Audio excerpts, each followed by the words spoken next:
Hello and welcome to Local Supporting Locals, the heartbeat of the Okanagan radio show. I am your host, Kevin Proteau, and I am joined by my lovely powerhouse of a co-host, Dee Nicoles. How are you, Dee? How can you be a lovely and a powerhouse at the same time? Yeah, well, keep the lady thing in there, you know. Oh, yeah, I don't wear this thing you keep talking about. Yeah. I know. We have a very special that we're going to be doing monthly night where we're going to have our rant. A lot of issues. Sort of like a period. You got away with words there, Dee. Yeah, I know. Well, you know what? Not to get cursed. Yes, I mean, there's a lot of wrongdoings going on in our world right now that are affecting us, whether it be locally or not so locally, and we really need to talk about these and break it down because, again, this is why internet radio, alternative media, or new media exists, because we're not getting properly informed from our mainstream media here, and that's what this show today is about a lot of these issues here. And so just to let people in Okanagan, just as a friendly reminder, we are working on our third annual calendar here. So if you're a locally owned business or ethical farmer and you wish to participate in our third annual South Okanagan calendar, by all means, look us up at localsupportinglocals.ca. Let me jump in here. Let me jump in just for a second. Wherever you are in the world, if you check out localsupportinglocals.ca and see something that you like to institute with your own community, Local Supporting Locals stands as an exemplar of what should be going on everywhere. So we're looking to expand.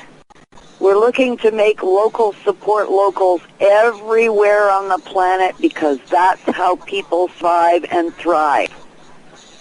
And that's where the change is at local level. Exactly. So the bottom line is feel free to contact and locals at the Local Supporting Locals website. If you see something there that should be and could be instituted where you live, by all means. We're not looking for, patent protection here. We're looking for a better world. And because of that, the example of Local Supporting Locals is a very powerful and very positive message for everybody. Absolutely, and thanks for that, Dee, because, I mean, there will be invitations to ride the coattails of Local Supporting Locals. There is only one, and here in our own here, so by all means, contact us at localsupportinglocals.ca. Just to get into the show tonight here, there's so many issues here. Dee, what would you like to start off? Oh my God! What would you like to start off with? Oh my God! Which fish in this barrel do I want to shoot first? And they keep wiggling. So the importance of them dwindles and gets bigger and then dwindles again as you go through the week, but the issues themselves remain. And, one of the biggest issues that everybody's looking at right now, well, there's two of them, really. There's all the hot spot in the Ukraine and the hot spot in Israel and Gaza. And really what we're looking at is a moral imperative here. When you're looking at Israel and Gaza, you're looking at one very powerful nation that receives all kinds of aid from the United States, and I'm speaking of Israel. They receive $3 billion worth of military aid, whether they need it or not, on an annual basis from United States taxpayers. And essentially, you've got a bunch of Palestinians sitting there with pop guns, lobbing rocks into Israel, but somehow or another, by the time it hits the mainstream media, all of a sudden, all of these Palestinians are the superior force and they're on poor little Israel. Well, in fact, the opposite is true. Big ol' Israel is picking on poor little Gaza. Why are they doing that? Well, they want the whole They want the whole territory. They always have. This is not news. And then we have to look at who exactly is pushing this. Because what happens is, if you start criticizing anything that Israel does, whether you say they're committing war crimes by dumping white phosphorus bombs on Gaza, or hitting hospitals, or hitting schools, or wiping out civilian women, children, and pregnant women and babies and everything else, no matter what it is, no larger nation should be shooting at any smaller nation. And that isn't an Israeli thing. It's a moral thing, period. End of story. And furthermore, judging from the reports that we've had this week, the mainstream news media are not covering the humongous protests going on in Tel Aviv and elsewhere in Israel against their own government, saying, not in our name, you're not going to do this. And hundreds of thousands of people came out in New York the other day. New York is full of Jewish people, and they're saying, not in our name. So we must be very careful and very honest in terms of our separation of people and state in this regard, because in no way is anything that we are saying to be construed as anything anti-Semitic. Okay? Well, but as well, Dee, though, even in West Bank, in Israel, their own people, Jewish people, are also protesting in mass numbers as well. Of course they are. Of course they are, because anybody who has any kind of humanitarian sense in their body, anybody, is going to say, this is not right. This is not right. These children and babies being killed at random. They did nothing. All they did was get born. Right. Well, on top of that, they're supposed to be in a safe place. That's the building from the UN there, and that's supposed to be a safe zone. And apparently, they've been told time and time again of that location, and they still bombed it anyways. Yeah, well, you got to remember, in the past while, the Israelis have bombed not only a UN headquarters in Gaza, but now also a UN school that is being used to shelter thousands of refugees. So in other words, they're deliberately targeting civilians. Now, when you're deliberately targeting civilians under all of the Geneva Conventions, that is a war crime. Sorry for your luck, pal. That's a war crime. Now, I'm sorry, but I cannot support any nation that commits war crimes, and that would include my own. If this was Harper doing the same thing, I would be just as against Harper. This is not a Semitic thing. It has nothing to do with faith. It has nothing to do with Muslims. It has nothing to do with Jews. What it has to do with is a bunch of guys who are bullies in the schoolyard, big guys picking on little guys, and everybody else going, that's okay. Israel has a right to defend herself, yeah, against a credible threat. But then so does Gaza. So does Palestine. Because if Israel has the right of self-defense, so does Palestine. So do we. Absolutely. So it's either a right that is non-exclusive or it's not a right at all. I couldn't agree more. Can you, with your knowledge here, Dee, can you tell us a little bit about the background behind who the leaders are for the Israeli government? Well. Oh, you asked the right question there. You asked the right question there, Kev, because I got some really neat information in. I say it's neat because it's kind of unexpected.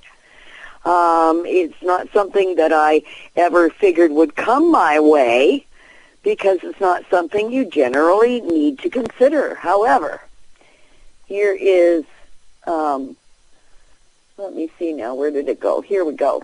I'm looking at links here. Now, this little email came in to me a day or two ago, and it shows that the so-called Israelites that are occupying Israel, which of course is a made-up nation, are not Israelis. They're not Arabs. They don't have bloodline there. They don't have history there. Okay, and here's the proof of it. Okay? I'm naming here a whole bunch of very famous Jewish people who have run Israel in one way or another. These are all prime ministers, okay? And this is every single prime minister that has ever existed of Israel, because Israel didn't exist before World War II, okay? Now we start with David Ben-Gurion, okay? David Ben-Gurion was born in Poland, okay? Then we had Menachem Begin. Where was he born? Belarus. Then we have Golda Meir, whose birth name was Golda Mabovich, born in Kiev, Ukraine. Then we have Yitzhak Shamir, whose birth name was Itzhak Jeziernicki, born in Belarus. Then we have Shimon Peres, birth name Shimon Persky, born in Poland. We have Ariel Sharon, and his parents were from Belarus. Then we have Benjamin Netanyahu, also from a Polish family. His father was Benzion Melikovsky. They changed their name to Netanyahu. Wow. Okay, so there's every prime minister of Israel has been a European origin. Every single one. Now that's real interesting, because the same areas that they're talking about here are the same ones that were basically controlled by the Nazis during World War II.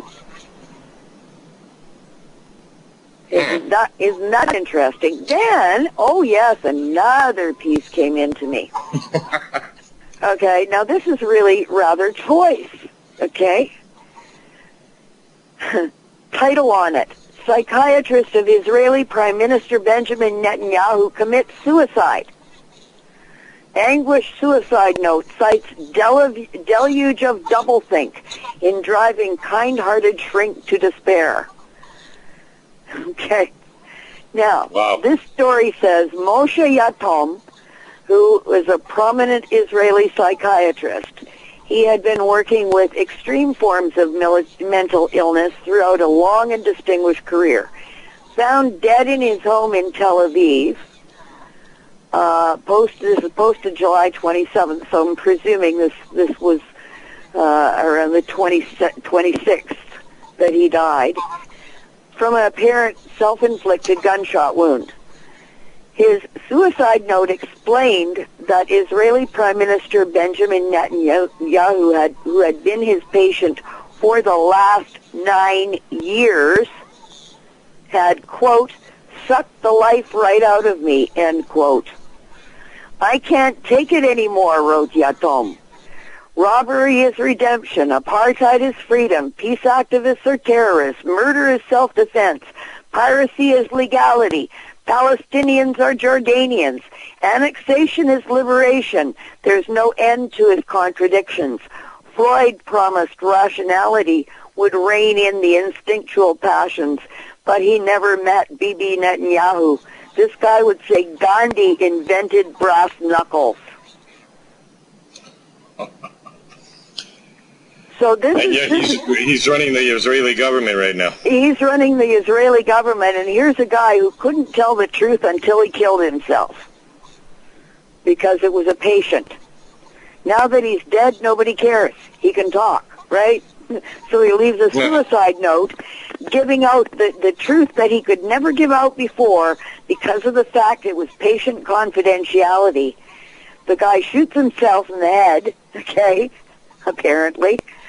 Shoots himself in the head, but not before confessing all of Netanyahu's crimes. Well, it would almost beg me to question here if this note or this letter was left in the hands of somebody confidant in the event of. Well, yeah, it sounds like one of those, doesn't it? You know, Yeah. you want to hope that maybe he did write something like that, and that they will discover it. You know, maybe it's a reading of the will or whatever. But I mean, they're going to bury him. They've already stuck him in the ground, so they'll be reading the will right quick. Well, because I mean, it's surprising, you know, with and again, people need to understand the power and what they control. Like all our media, mainstream media, and you can tell by the one-sidedness on watching all mainstream media in regards to what's taking place in Israel.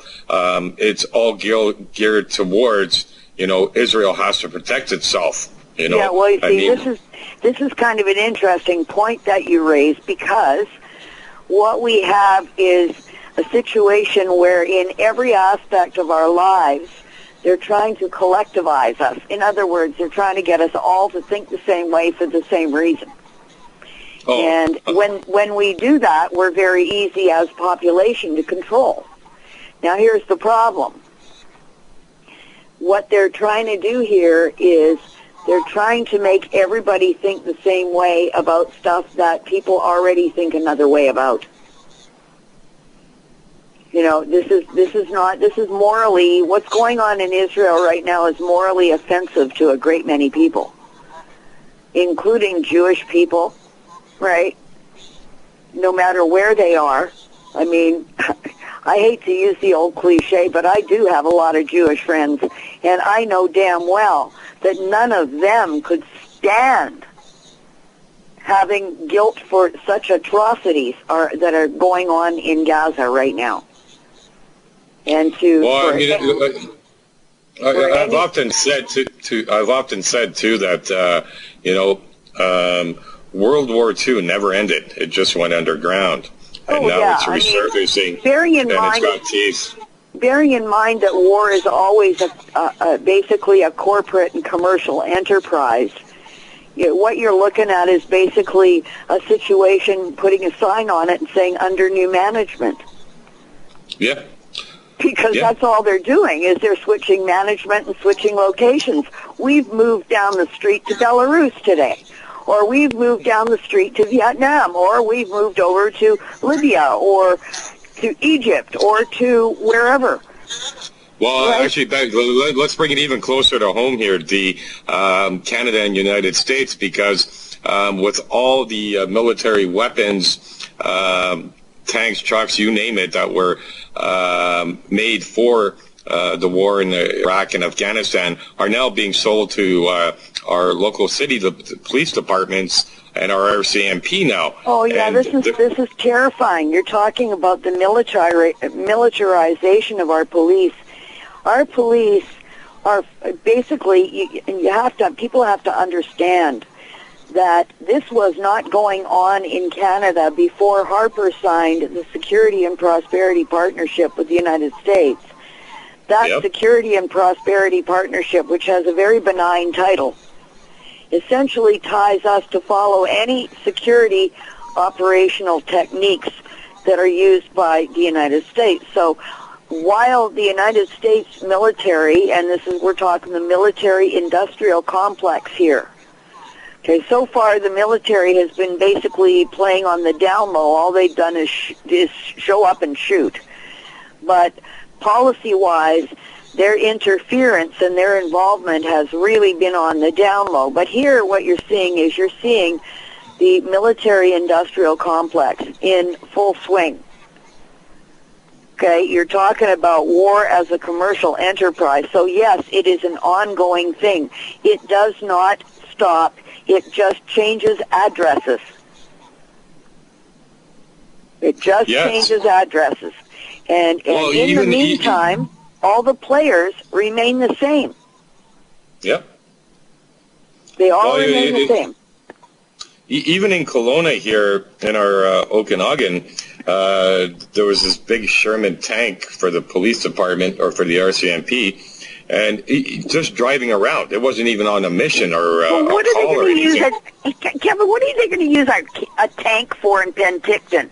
A heavy moose? Well, I mean, that's again where they got to ramp it up there because, for drug raids and all. But the funny thing and it's not funny, but I was on a bus, and I'm standing beside the bus driver, and this Sherman tank, or whatever you want to call it, was passing by. It was passing by, and the bus driver said, "Oh, isn't that cool?" And so I looked at him. I says, "What's so cool about that?" I said, "Did we enter into a military state? Like, are we under attack right now?" I said, "Could you imagine what tourists would think coming here to Kelowna, well, like one of the tourist capitals? Like the Okanagan is just beautiful. For those who have never been, Google it. It's gorgeous. But I mean, he's doing a drive around, for God's sakes. You know, for what? What's the deal? Like I said, is he picking up a dead moose? What's the deal? Yeah, I know. So the bus driver thought about it again. He says, "You got a good point there, son." You know, and I said, "Nah, I know." I said, "People really need to take a look at this." But on top of that, too, and I forget how many million, I think it's 40-something million, they're putting into building a new RCMP detachment in Kelowna. And on top of that, from what I understand, there's a lot of things that are tried and tested in Kelowna and in Ontario. But apparently you and I are in both the hot spots here. Isn't that funny? And if they pass it here and it goes through, then it applies across Canada, hence the Green Agenda, the UN Agenda 21, where a lot of things are being implemented in BC and in Ontario. It's just so harmonious. This is all harmonization, okay? Now, a long time ago, the health freedom people said harm-onization, and they were right. Yep. Because essentially what they're doing, again, they're collectivizing our thoughts. They're collectivizing our methodology. This is one-size-fits-all law.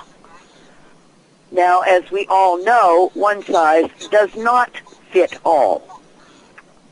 Any woman who's ever tried on one-size-fits-all pantyhose knows exactly what I'm talking about. Okay? Yeah. So this is not a one-size-fits-all world. This is a world of snowflakes. Everything is individual. Everything is special. Everything is beautiful in its own way, and everything is individual. There is no way we can successfully collectivize anything and have anybody happy. So when they talk about collectivization, which they don't use really, they use harmonization. Really what they're doing is they will say, oh, it'll lead to a united and unified world. No, it will lead to a homogenized world where good and bad are blended up to be not so much. Right? If we don't have comparison, we can't make decisions, okay? You got to know two sides of anything in order to make a decision, right? That's just the way it is. And there are certain things you can't know without comparison. For example, you can't know cold unless you know hot, and vice versa. You can't know up unless you know down. You have to have something that is opposing it. They are two sides of the same coin. Now, if they collectivize everything, okay, if they harmonize everything, where is that objectivity going to be found? It won't. So, in essence, what they're doing psychologically, they are crippling the entire planet by putting in one-size-fits-all anything. And that's why globalization does not work. It's impossible. I mean, look at the difficulties just of local governments. Yeah, but absolutely. This is the thing. They're going to try anyway. They're going to try anyway, and they're going to try because in their nice little sinecures sitting on their rivers of wealth that are so broad and so deep and so long, you could not imagine them in your wildest dreams. You couldn't imagine how much money is filtering to, and by virtue of money being worth really bugger all anyway, because it's not backed by anything. But they've got control of all the gold in the world. They've got control of all the valuables in the world. They got control of pretty much all the food in the world. They got control of pretty much all the water in the world. What the hell else is there left for ordinary people to control? Okay, now you just touch onto another subject that we got to segue into. It's the water issue, because for those who did pick up the calendar for locals supporting locals, I really wish I had put it in the first 4 pages, but there's just so much awareness out there. But there was an article on Nestle being caught. I don't even know if you want to say caught, because it's not like they're stopped.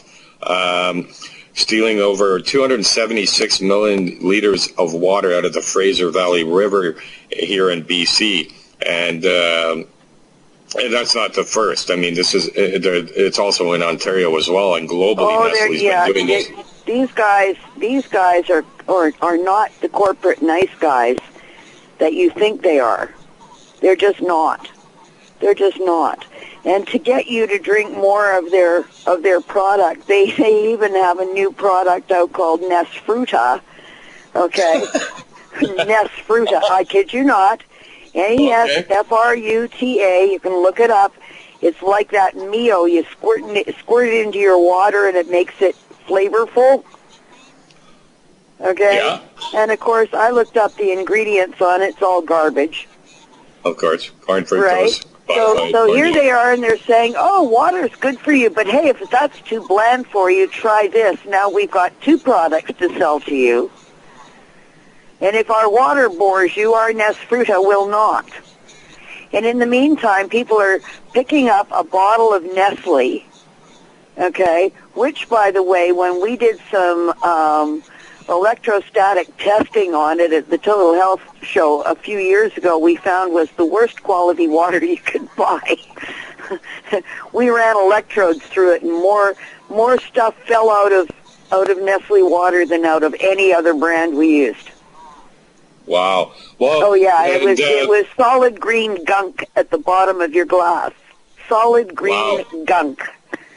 Okay, but let's talk about the CEO of Nestle, where he came out, and it's on YouTube, folks. You can go and Google this, and I'd have to look at it myself here to give you the exact title here, but just put in your Google search bar, and you can always find anything here. But Nestle's COO says that water is not a right; it's a privilege. Yeah, right.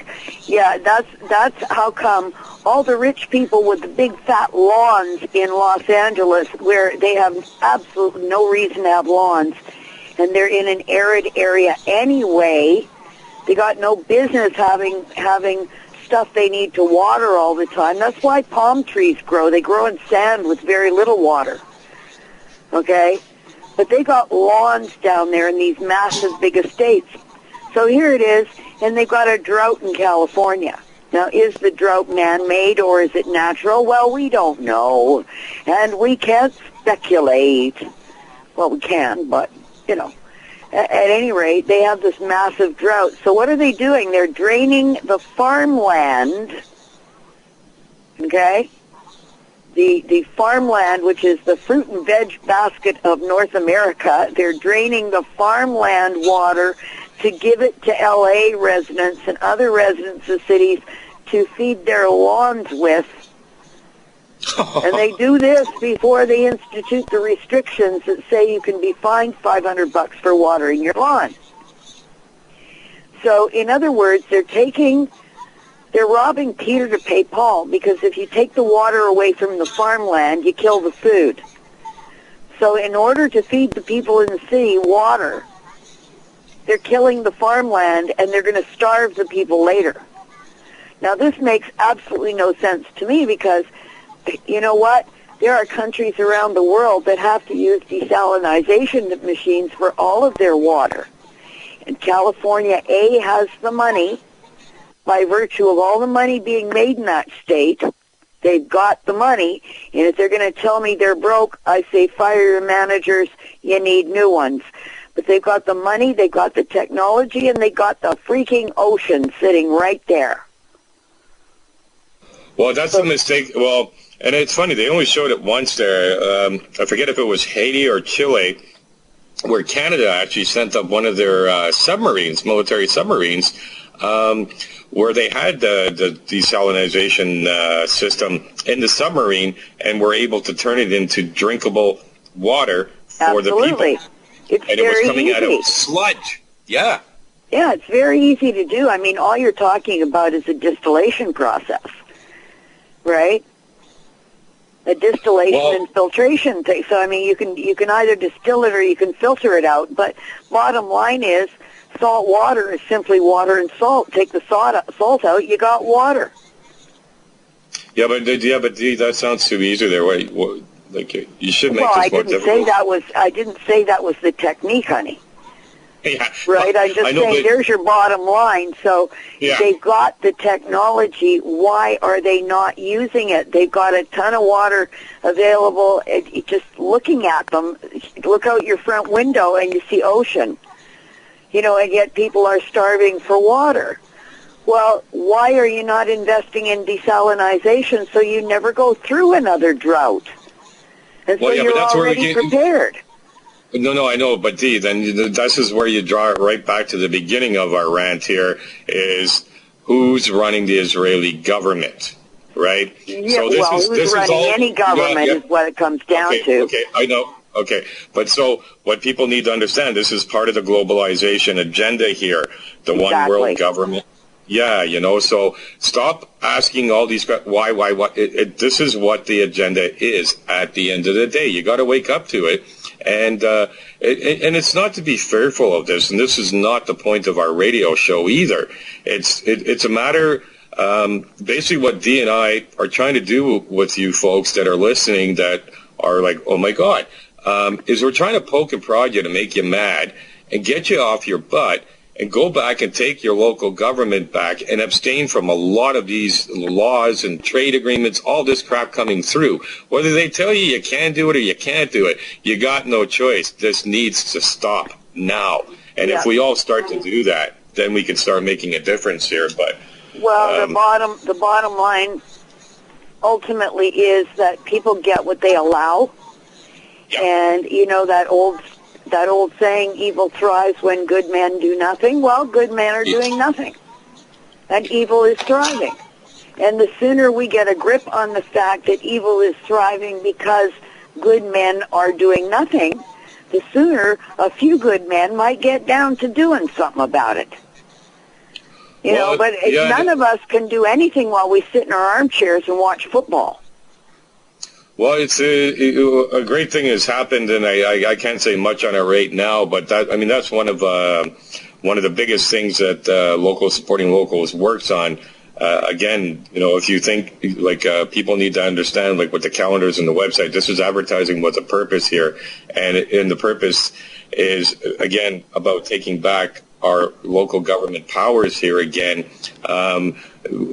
You know, we found somebody here that that we're going to help to get elected here, and I'll just leave it at that. But I don't want to let too much out there. Well, it's not just there in the Okanagan either. Don't forget, we've got a couple of council candidates here, you know, in Toronto, who are basically voicing the same opinions. And when you start to stand up and say things and educate people, some of these people start to step forward because there are a lot of like minds out there. You know, we're scattered. People are scattered.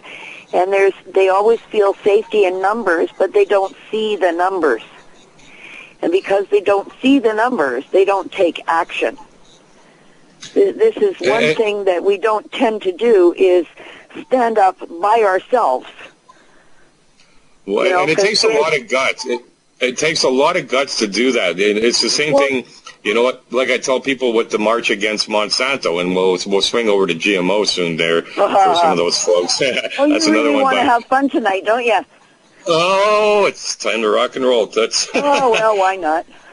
Yeah. Why not? You know, but I mean, if you had told me 10 years ago that I would be in front of a few hundred people with a megaphone saying, hey, ho, ho, GMOs have got to go, I would have told you got a serious drug problem or you're drinking too much. But the thing is once you know, you have to do something.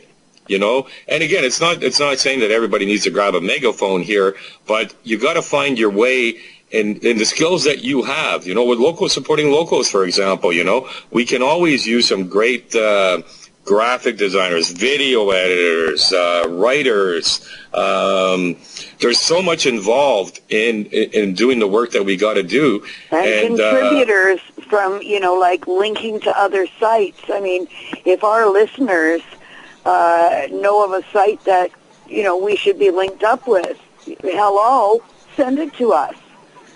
Give us the information. We can't share it with you if you don't give it to us or if we don't have it. So if you've got something that you consider to be worthy of other people's concerns and you want to air that, well, you know how to do it.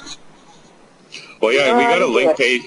We got link pages on our the locals website too. But at the same token, too, if you want to, if you're able to sponsor or donate in some way, so that we can move things forward a lot quicker here, because this was something that I founded back in 2010, and now it's no longer it's a we, and this was operated with lint in our pocket. And the calendars were created to help fund the project, because that's what it is at the end of the day. Local supporting locals is a project. It's ongoing. It's changing at all times, and it's just growing. So if you're able to sponsor, the thing is, it's like locals supporting locals is like a small town or a community. Okay, every day in any community worldwide, new things happen. And consequently, every day somebody is asked to support somebody one way or another that is different from the day before. So you're talking about an organization that has to be as flexible and able to morph from one thing to another as a community has to in order to thrive. And also what you're talking about is the ability for people to communicate with each other, share the information that needs sharing so that the community can respond.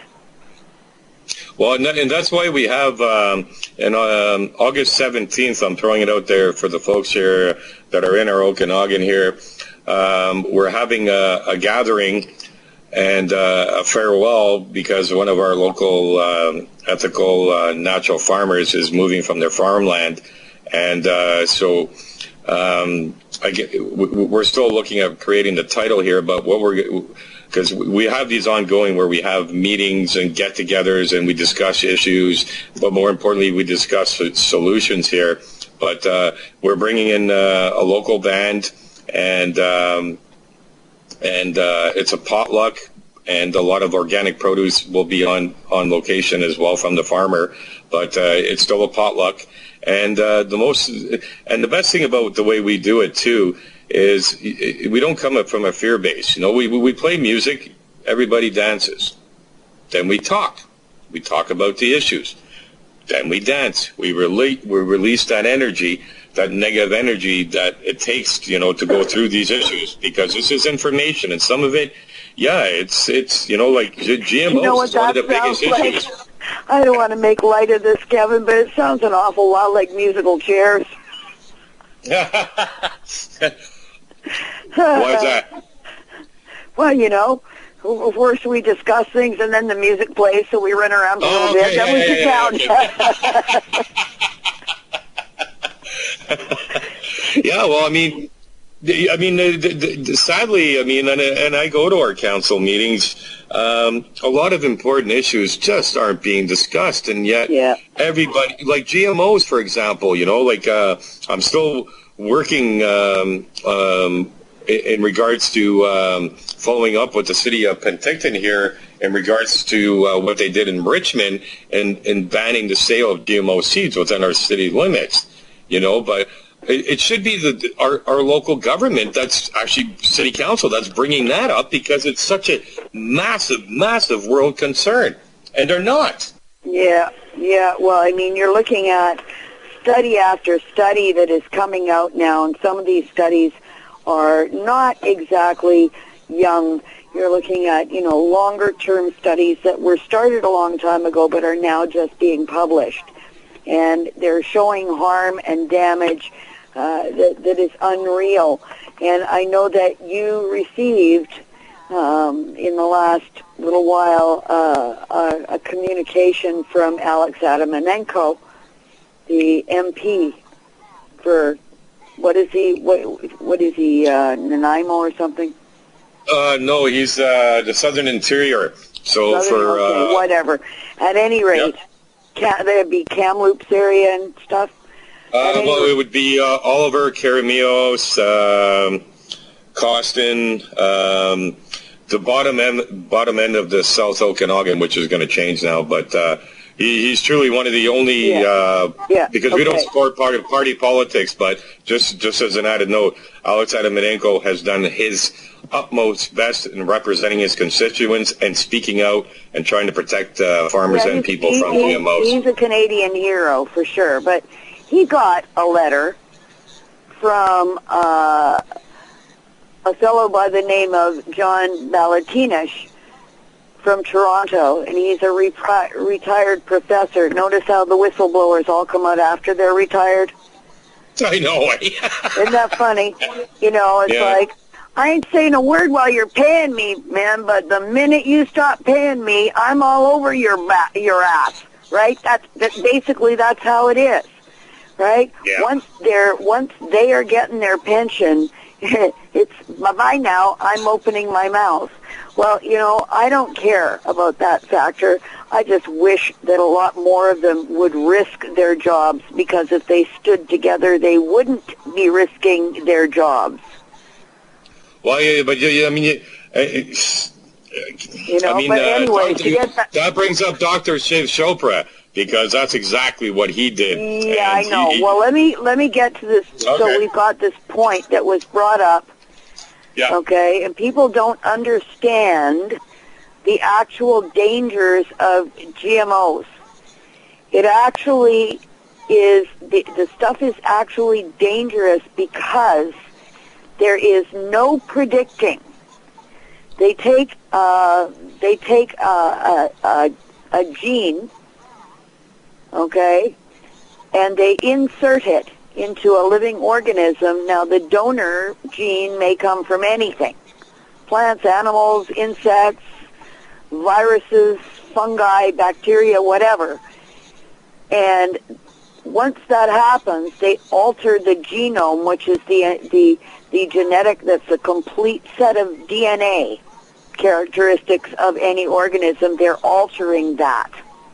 Now, when they do that, proteins are formed because these things interact chemically with each other, and they don't know until much later what the effects of these proteins could be over the course of time. So the risk is that these rogue proteins and the altered genome of the host, because once that genome is altered, the DNA is not the same as the original organism.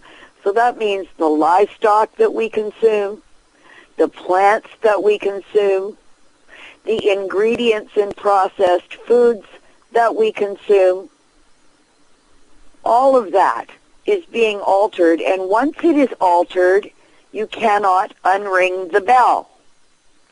Now, what is at stake here, and this is a really clear, I hope you're going to post this on Local Supporting Locals. I didn't ask you if you had or not, but this is a really important little piece, and it's very understandable, which makes it phenomenal. The thing is that people need to understand that this labeling issue of genetically modified organisms is a red herring. It's a false trail.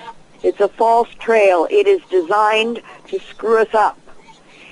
And what they are doing is they are essentially getting us to, scream all over the place about labels, when really the problem is cross-pollination. Now, the cross-pollination happens because of wind and insects and non-human factors that can't be stopped. But as we all know about weather modification, they can certainly be influenced now, can't they? Absolutely. Okay? So it is, I mean, it may be in the realm of the fantastical to say that. Is it possible that the progenitors of these genetically modified organisms are also able to contact their buddies in weather modification to say, you know, we'd like the jet stream to head this way this week?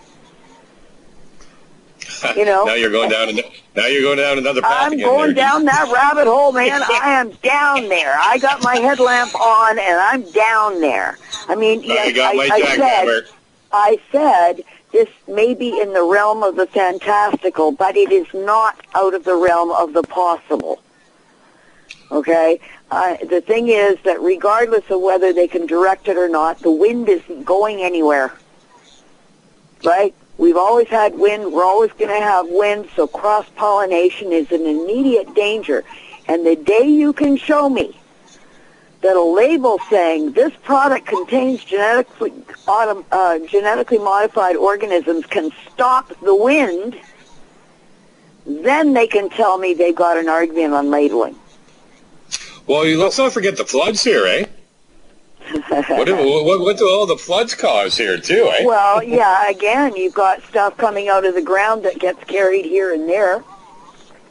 Yeah, and so, I mean, well, it's like you're just saying right now, okay? So they're going to get, and this is how they always do it, is problem, reaction, solution. So people just keep getting mad. We want labeling, okay, God darn it, you get your labeling. You know, now, yay, we won. Yeah. But no, you didn't. No, because you see, here's the point people need to consider, and this is why, you know, when I keep saying to people, you know what, you got to see the big picture, and then they'll come up with a slightly bigger photograph than the one they had. They went from a 3x5 to a 5x7. I'm going, no, a lot bigger than that. Okay, when you get it to fill your freaking living room wall, you're still not going to be big enough. It's that big. The bigger picture is that big, but it's also that simple. Okay? You look at their methods are the same, no matter what they're going to use or do. Their methods are the same. They use the same kind of doublespeak, the same kind of baffle gab, the same kind of rules, the same kind of game plan, no matter what they're doing. And the number one thing is never tell the truth, because if you do, you're done. Yeah. Right? Yeah. So they got that going on. Then you're looking at a situation, particularly with GMOs, where, you know, essentially if they know in advance that if they plant enough of these things, their crops will rule the world, you know, and that means there's nothing else to buy but their product, no matter what you do. So do they care if there's a label on it? No. That's like saying this bag of chips may contain air. You know, it becomes that nonsensical. And they already know. Don't forget, they're thinking 20 years ahead of us. So we got to think 21 years ahead. Well, we've got to think 21 years is what I'm saying. The number's arbitrary. But we got to think a year ahead of them. Like, what are they planning and why are they planning it? If we forget about why are they planning it, we'll never get to the big picture. So it's the why that counts. Well, why don't they care about labeling? Well, because they're taken over anyway. So why should they care? They'll spend a few million fighting it. They'll get a whole bunch of other companies to throw in a few million for fighting it. Right? There's going to be a whole huge argument. Eventually, a whole bunch of people are going to say, we want them labeled. They go, okay, we give up. And they go home snickering. And they're snickering at us because they know within a few years what's going to happen is they own it all anyway. And in the meantime, when we should have been screaming ban and could have gotten a ban because we were all totally coordinated, they diverted us on a level of the labeling issue. And then if we win that, everybody goes home, let's crack the beer and go back to the TV. And then they're in their power position, and we got nothing to say about it. So it's all about seeing that big picture and recognizing it is a freaking big picture. Yes, it is. And they all work together. Okay? At the same time, don't forget, at the same time as these biotech companies are playing this little head game with us over the labeling, okay, they're also developing crops that are aluminum tolerant, that are low light tolerant. What does that tell you? That tells you that they intend chemtrails forever, and that their crops will be the only ones that will survive low light and heavy duty, heavy metal toxicity from aluminum. Well, and that's what people need to understand here is what the aluminum is doing to the soil is it's making it acidic, so it's destroying a lot of the farm crops here. And we're seeing it here in our Okanagan big time too. Okay, wait. Now we got to go one more step. Now that we're on to fluoride, because this is a point people also need to understand. Okay, the fluoride that is being bought by all these cities that fluoridate, okay, all comes from 6 major companies, all based in China. Oh. Okay. Now, Mike Adams has a new science lab.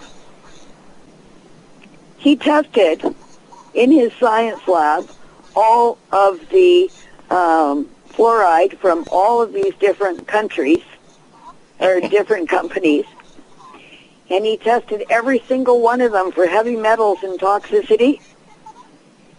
You don't even want to think about what's in this stuff.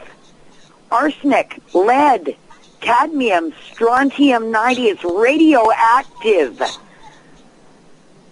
And it's all the fluoride they're using.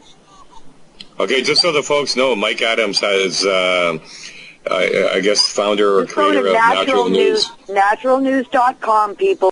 If you want medical information, natural information, you know, I hate to say I don't like the guy, but notwithstanding, he's got one of the best sites on the planet in terms of good information.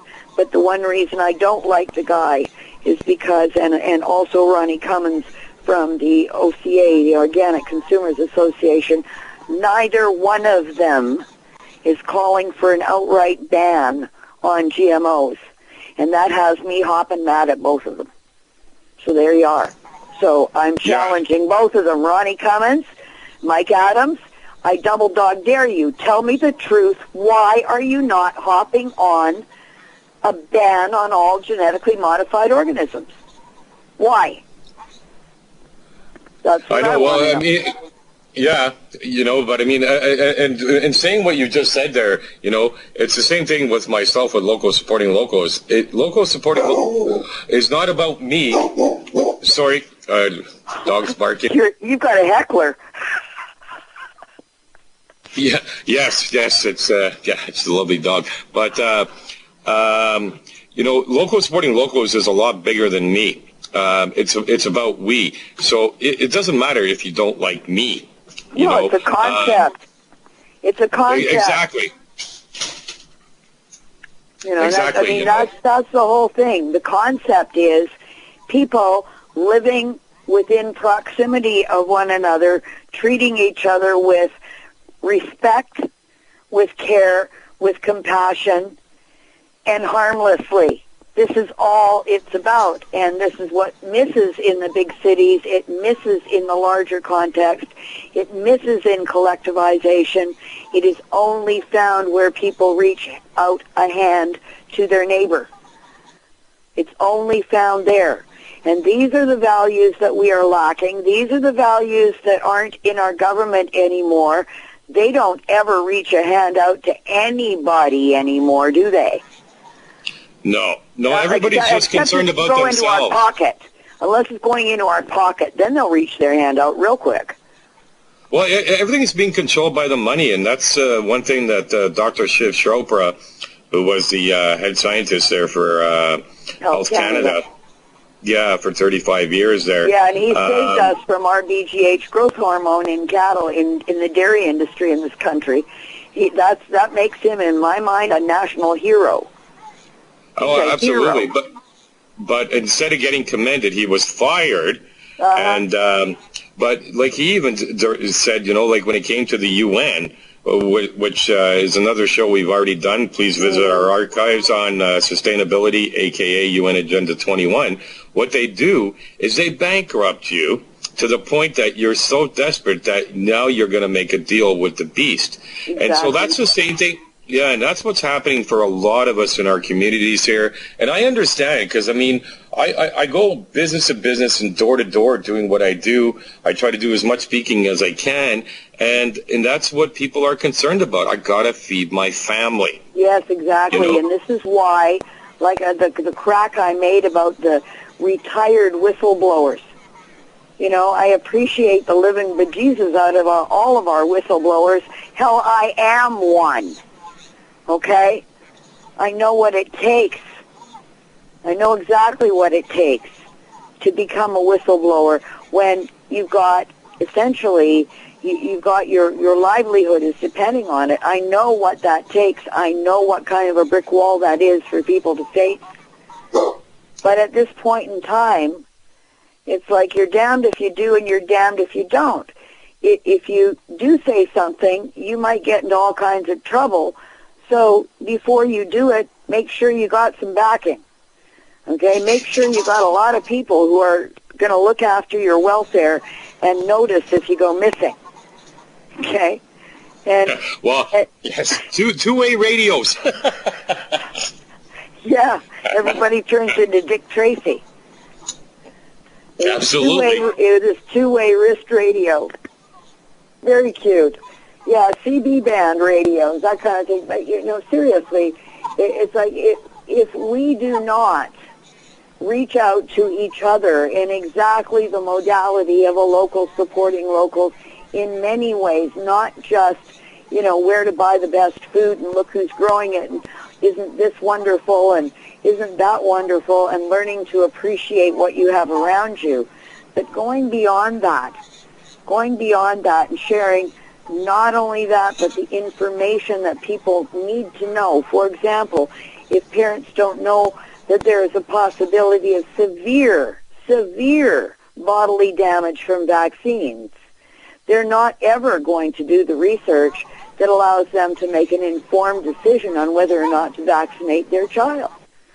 And if people do not know, because government is not telling them what their real options are, well, they can miss out on a whole lot of stuff or be mowed down by a whole lot of other stuff. So we need to get together. We need to reach out to one another. And this is why locals is such an important concept. Okay, so we're coming in close, and it's sad. It's always sad because, Dee, you and I can talk for hours and hours here. Yeah, but we'll do it again. We'll do it again next month because we're regular as clockwork. Yeah.